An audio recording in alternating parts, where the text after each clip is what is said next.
Hola oyentes de Radio Sefarad y bienvenidos a estas noticias que comentará Jorge. ¿Qué hay? ¿Qué tal, Alejandro? Estos son los titulares de hoy. Netanyahu acusa a Bennett de traición y alerta ante un gobierno izquierdista. Unidas Podemos pide al alcalde de Santa Cruz de Tenerife que no reciba a la embajadora de Israel. 3 judíos acusados en Jerusalén por el intento de asesinato de un trabajador árabe. Después de un siglo, el ejército alemán volverá a tener un rabino jefe. Estos son los temas que trataremos hoy aquí en esta primera parte de las noticias de Radio Sefarad, antes de hablar de la agenda cultural de hoy. El primer ministro israelí, Benjamín Netanyahu, condenó la decisión del nacionalista Naftali Bennett de formar gobierno con el opositor centrista Yair Lapid. Le acusó de traicionar a la mayoría de ciudadanos que votaron por partidos de derecha y alertó del peligro de un ejecutivo izquierdista. Las declaraciones del actual primer ministro se produjeron pocos minutos después de la comparecencia de Bennett, quien anunció su decisión de crear un gobierno de unidad en Israel con el bloque opositor que lidera Lapid, lo que podría desbancar a Netanyahu del poder tras 12 años seguidos. Después de que Israel haya celebrado 4 comicios en 2 años que han conducido a un bloqueo político, Bennett señaló que los únicos escenarios posibles son unas quintas elecciones o un ejecutivo de unidad nacional que lo evite, tras la incapacidad de Netanyahu de lograr el apoyo de una mayoría de 61 diputados. Bennett cuenta apenas con 7 escaños, pero que resultan cruciales para formar una coalición alternativa a Netanyahu.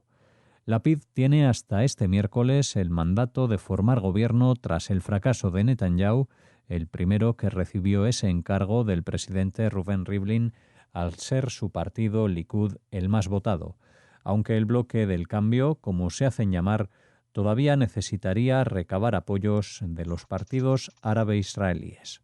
Sí, bueno, en Israel no se habla de otra cosa porque ya son muchas las semanas desde las últimas elecciones. Se ha acabado el ciclo de Netanyahu, ha habido un operativo militar en el medio, pero apenas se acabó, pues se volvió a revivir el proceso de contactos para formar un gobierno y en este caso parece ser que finalmente se ha conseguido. Hoy hablaremos justamente con Jacob Israel de la página Unidos por Israel sobre este tema, de las posibilidades, pero al parecer, por lo que se está comunicando a través de los medios israelíes, esto va para adelante, es decir, un ejecutivo de rotación, un gobierno de unidad nacional que estaría encabezado en principio en los primeros 2 años por Naftali Bennett, a pesar de que obtuvo solo 7 votos en comparación a Lapid, que tuvo 17. Sin embargo, pues las circunstancias actuales lo han puesto en una posición de fuerza, como el que puede decantar la balanza hacia un lado u otro. Aquí hay solamente 2 opciones, como bien señala él, o conformar este tipo de bloque de unidad nacional de muy amplio espectro, o ir a unas quintas elecciones. Ya habíamos avanzado que en el caso de unas quintas elecciones podría esperarse que Netanyahu, incluso a pesar de sus problemas judiciales, ampliase la mayoría que tiene por la forma de, digamos, salir airoso de este operativo contra Hamas en Gaza y también por el tema de las vacunaciones en Israel. Sin embargo, el bloque opositor se ha ido consolidando y prácticamente abarca a toda la representación política en Israel, a excepción del partido Likud, que sigue fiel a Netanyahu, y los partidos ultraortodoxos, los 2 partidos ultraortodoxos, Yahadut Torah y Shas, que se mantienen unidos en bloque junto con Netanyahu. Realmente es difícil imaginar cómo se va a poder conjugar un bloque de gobierno dirigido por, primero, tan amplio que va desde la izquierda hasta la extrema derecha, con el apoyo tácito de algunos partidos árabes, que eso es lo que se tiene que dilucidar hasta este miércoles, cuando se vence el plazo para comunicar al presidente de Israel. Y como digo, va a ser muy extraño que justamente comience a gobernar esta coalición tan amplia alguien situado en uno de los extremos, es decir, el que está más a la derecha de todos los partidos. Partidos que incluirían no solamente a Yemina de Bennett, también al Tikva Hadashah, o Nueva Esperanza de Gidon Sa'ar, que es como una especie de escisión del Likud con su misma filosofía. Luego partidos que podrían calificarse más o menos de centro, como Yesh Atid de Yair Lapid, Israel Beiteinu de Avigdor Lieberman, después partidos de centro-izquierda como el laborista Abodá, e incluso casi de izquierda total, digamos, como Meretz, y como decimos también incluyendo el apoyo tácito o por lo menos de abstención de los partidos árabes, al menos de algunos de ellos. Así que veremos qué es lo que sucede y lo analizaremos más a fondo en la conversación que tendremos con Jacob Israel. El portavoz del partido español Unidas Podemos en el Ayuntamiento de Santa Cruz de Tenerife, Ramón Trujillo, ha pedido al alcalde José Manuel Bermúdez que no reciba a la embajadora de Israel, Radhika Radian Gordon, que se encuentra de visita en la isla, como ya hizo en 2016 con su predecesor. Pide que ni el alcalde ni ningún otro cargo público de Canarias reciba a una embajadora que representa a un gobierno que tiene las manos manchadas de sangre por haber asesinado a 65 niños y niñas de Gaza en fechas recientes, además de 180 adultos. Trujillo añadió que el gobierno de Israel comete actos de terrorismo, viola las leyes internacionales y asesina civiles inocentes, por lo que las autoridades canarias deben mostrar un firme rechazo al lavado de cara que busca la diplomática israelí con su visita. Bueno, primero vamos a ver, es evidente que estas declaraciones de Unidas Podemos vuelven a situar esta formación donde siempre ha estado, en una radicalidad anti-israelí previa a cualquier incidente que haya tenido, militar o no, en el país. Ahora más, después del operativo en la ciudad de Gaza, pues muy dignos ellos, pues rechazan que cualquier autoridad o cargo público en Canarias reciba una representante, en este caso femenina, del gobierno de Israel, porque, bueno, asesina civiles inocentes. Es extraño que no cite siquiera que, bueno, que del otro lado, en este conflicto, había un grupo terrorista señalado como tal, no por Israel, sino por Estados Unidos, por las Naciones Unidas e incluso por la Unión Europea, de la cual España forma parte. Es decir, estamos hablando de un enfrentamiento entre un grupo terrorista y un Estado, no entre dos estados, no entre palestinos e israelíes, sino entre grupos terroristas, uno llamado Hamas y el otro Yihad Islámica, que actuaron de forma conjunta atacando a los civiles de Israel. Y digo en el orden cronológico, porque esto empezó con una salva de cohetes o misiles disparados contra Jerusalén, sin que hubiera anteriormente alguna provocación que uno pueda señalar como primera instigación a esta, digamos, dinámica de enfrentamiento bélico. Y cuando dice que Israel asesina civiles inocentes, yo me gustaría preguntarle a este señor Trujillo, ¿quién se piensa que son los muertos en Israel, la docena de muertos en Israel? Porque parece ser que ni la niña árabe palestina o árabe israelí de Lod merece el trato que recibe un niño en la Franja de Gaza, ¿no? No merece la misma consideración, y más cuando uno está provocado, como digo, por el lanzamiento de misiles de forma indiscriminada contra la población civil. Los misiles de Hamas no estaban apuntados contra bases militares, Igual este señor no sigue la prensa, pero ellos no atacan objetivos militares, ellos no atacan los centros de poder, atacan a la población indefensa, a los civiles inocentes que afortunadamente en Israel, si no han muerto más, es porque el Estado se ha preocupado en todos estos años en, digamos, orientar una gran parte de su capacidad y presupuesto a la defensa de la población civil, construyendo refugios, búnkeres e incluso un sistema antimisiles que ha significado un antes y un después para la zona. Estamos hablando del Cúpula de Hierro, ¿no? A mí este tipo de identificaciones o que quieren venderse como si ellos fueran defensores de cierto humanismo o defensa de algunos valores, me parece repugnante porque es todo lo contrario. Están defendiendo a terroristas que lo único que quieren es asesinar a gente indiscriminadamente.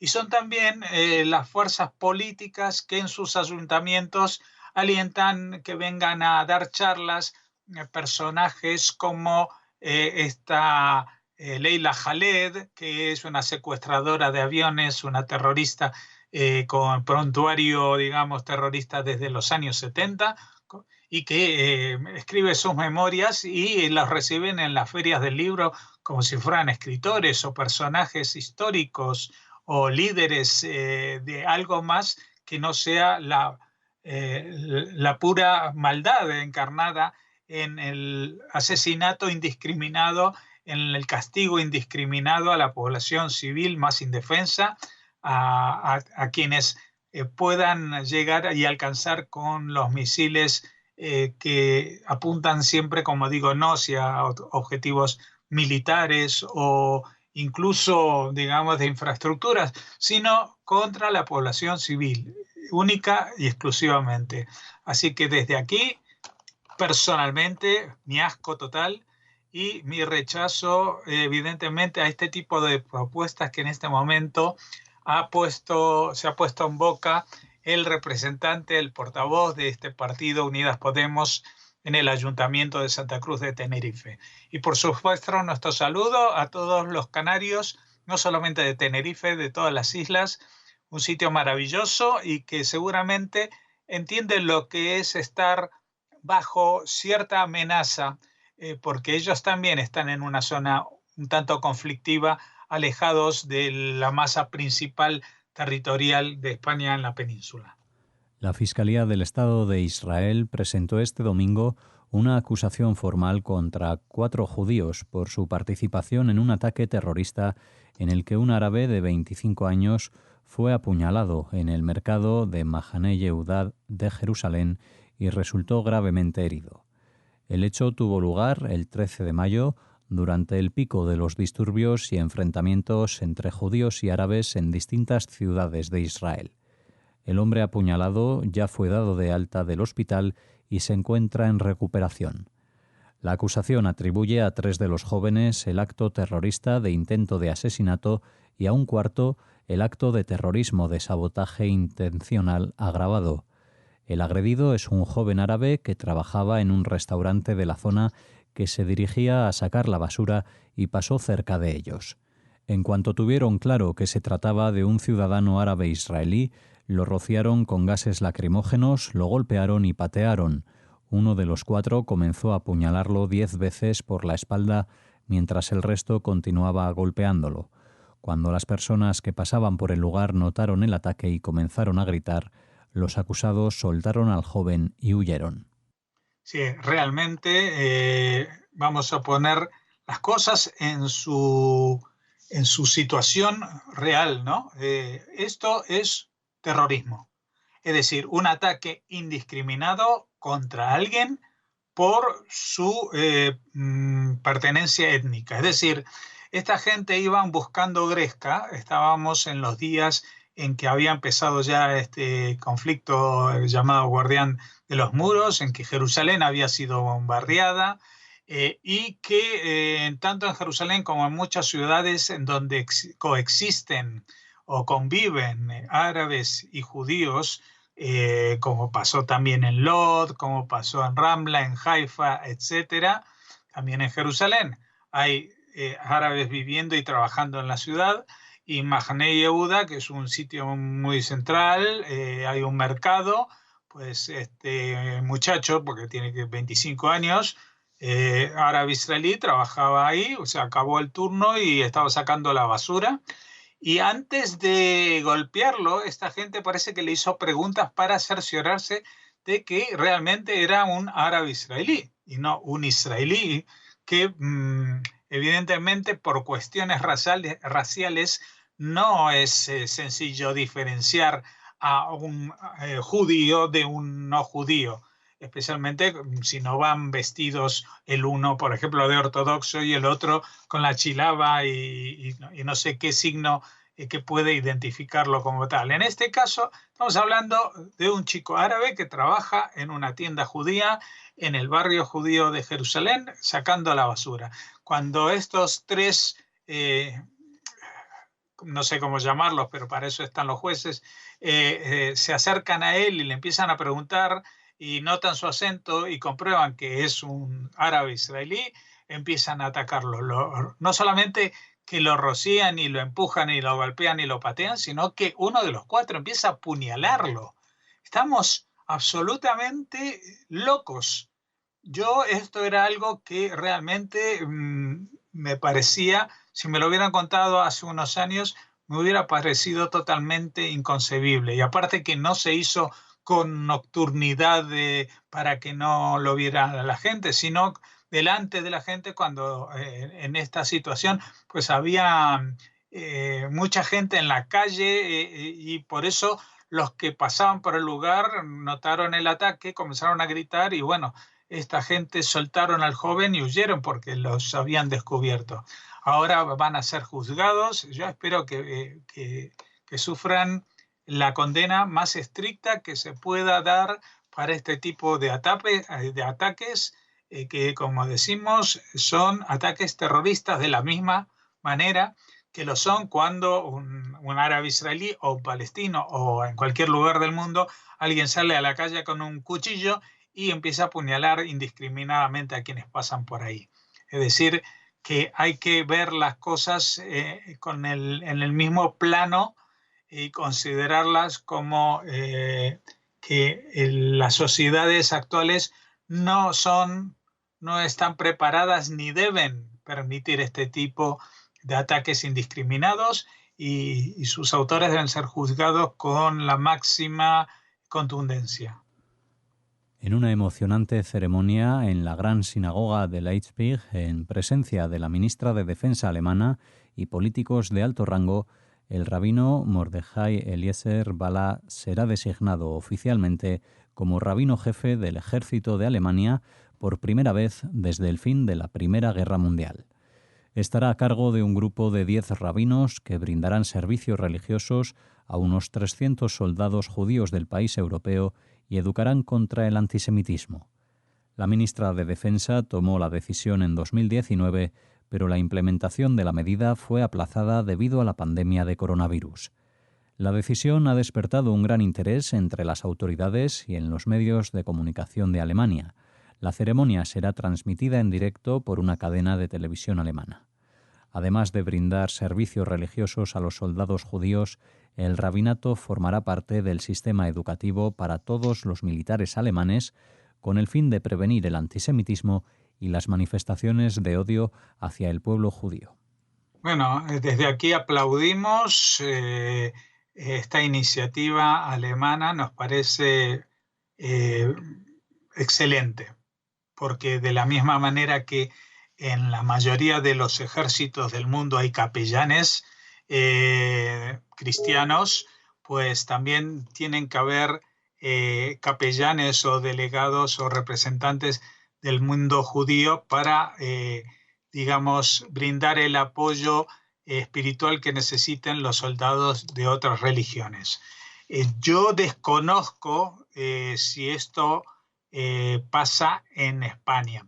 Sé que en Francia sí que hay capellanes judíos, musulmanes y cristianos.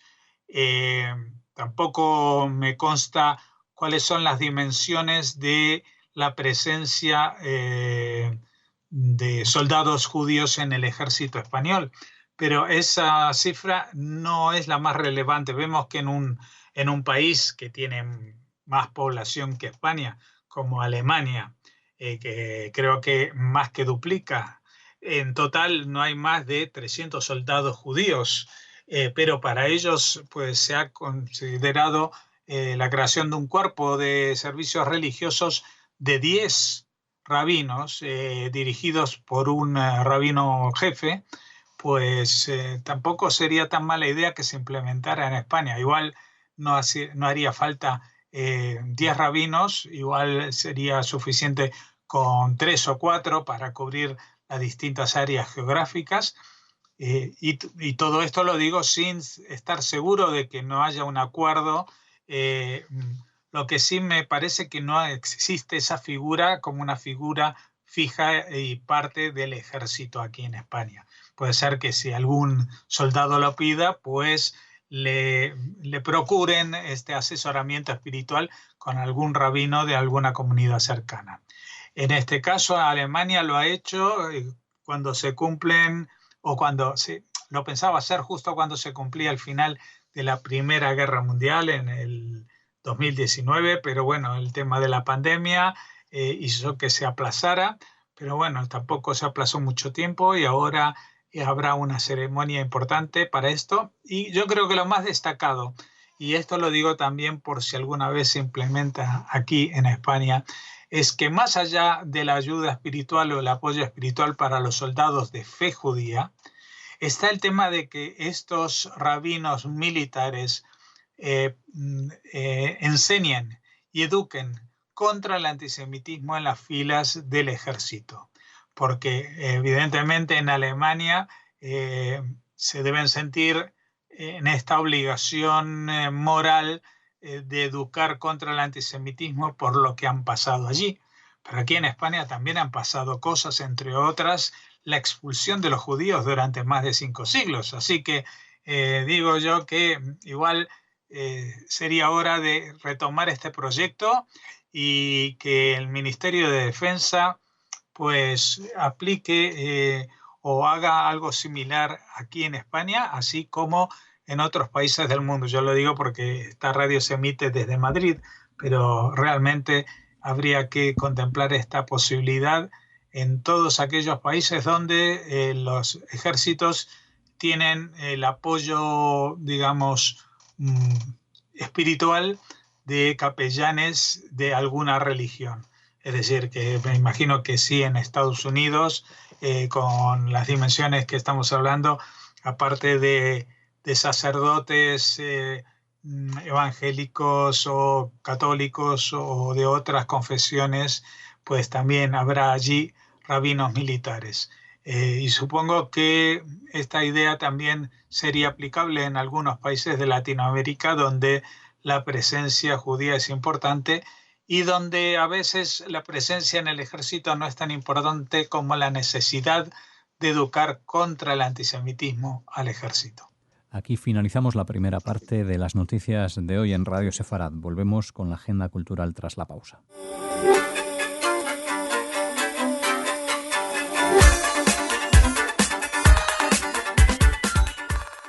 Comenzamos ahora la agenda cultural de estas noticias en Radio Sefarad. Hola, Raquel. Hola Alex, hola a todos, esperamos que está muy bien. Comenzamos con una buenísima noticia porque ha nacido un nuevo libro de Hebraica Ediciones que lo firma Jacobo Israel Garzón. Además, o sea, eso ya es suficiente garantía, pero miren el título, qué interesante parece, seguro que lo es, este libro. Los judíos en España, 1903-1956, escritores, ilustrados y artistas. Esta es la nueva aportación de Jacobo Israel Garzón a esas historias, a ese dar a conocer a distintos personajes de condición judía que vivieron o residieron en España, sus vidas y sus obras.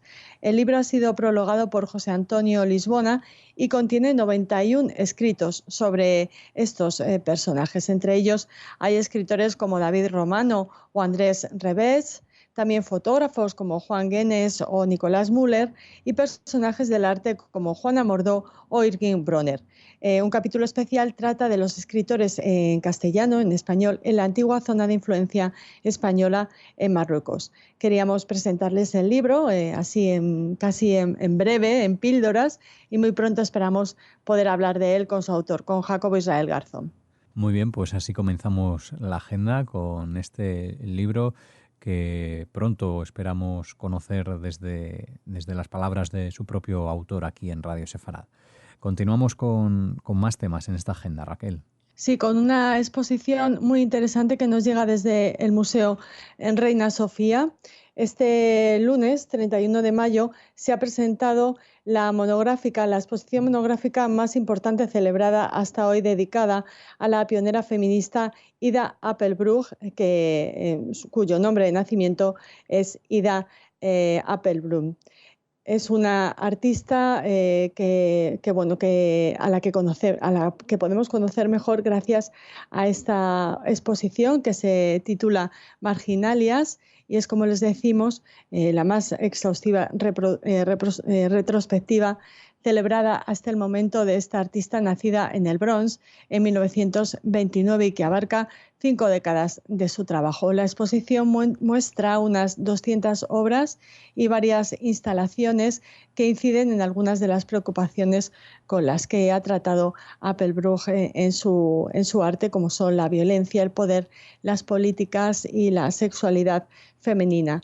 Es pionera del feminismo, junto a otras formó el colectivo feminista Heresies, y en su obra normalmente se compone de grandes lienzos que en ocasiones se convierten en instalaciones que obligan al espectador a transitar para entender su globalidad. Estamos deseando poder hablar más de esta exposición y presentarles mejor a esta artista, a Ida Appelbrook, que, como les comentábamos, nació como Ida Appelblum en el seno de una familia judía neoyorquina. Muy bien, pues interesante esta propuesta que llega en el ecuador de la agenda, porque aún nos queda un último tema para cerrar estas noticias de hoy. Sí, seguro que recuerdan que les habíamos puesto sobre aviso de un concierto que se iba a organizar en el Instituto Cervantes, un concierto especial bajo el título Luz y Sombra, con motivo de la reapertura del Instituto Cervantes de Tel Aviv y la reanudación de sus actividades presenciales. Bueno, pues se tuvo que suspender, pero ahora vuelve con nueva fecha este concierto especial en el que el prestigioso Ensemble Mezzo nos ofrecerá un programa de música del Renacimiento y el Barroco español junto con piezas sefardíes tradicionales. Será este próximo 10 de junio a las 18:30 hora de Israel, nuestras 17:30, y les hemos puesto el enlace para que puedan disfrutar de este concierto. Muy bien, pues con música, con este concierto despedimos la agenda cultural en estas noticias de Radio Sefarad, donde les esperamos mañana. Hasta entonces, Raquel. Hasta mañana, Alex. Hasta mañana a todos.